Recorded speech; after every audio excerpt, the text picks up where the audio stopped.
తపస్కాలము ఈ పవిత్ర దినాల్లో మనం ఉన్నాం.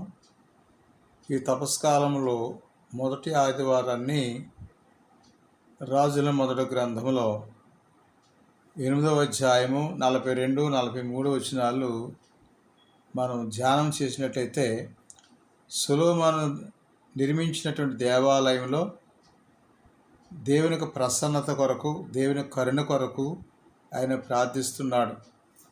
ఇశ్రాయేల్ ప్రజలు దేవాలయం పట్ల ఆసక్తిని, భక్తిని కలిగి ఉండాలని, వాళ్ళ విశ్వాస జీవితం ద్వారా అన్ని జనులు కూడా దేవుని తెలుసుకుంటారని, వారు దేవుని బిడ్డలుగా దీవించబడతారంటూ మాట్లాడుతున్నాడు.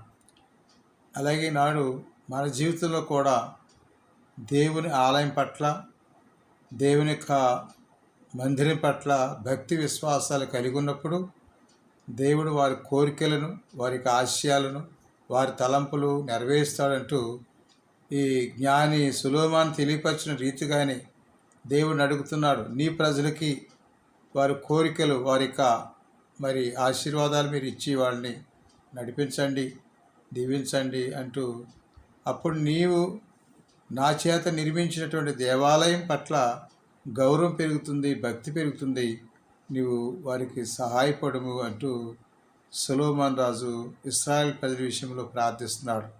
అలాగే ఈనాడు కూడా మన విశ్వాసంతో మనం, మన బిడ్డలు, మన కుటుంబం అంతా కూడా దేవుని సన్నిధిలో జీవించినట్టయితే గొప్ప దీవెనలు, గొప్ప ఆశీర్వాదాలు కలుగుతాయని, అటువంటి నమ్మకాన్ని, అటువంటి భక్తిని కలిగి ఉండటానికి కృప చూపించమని ఆ ప్రభుని మనసారి వేడుకుందాం.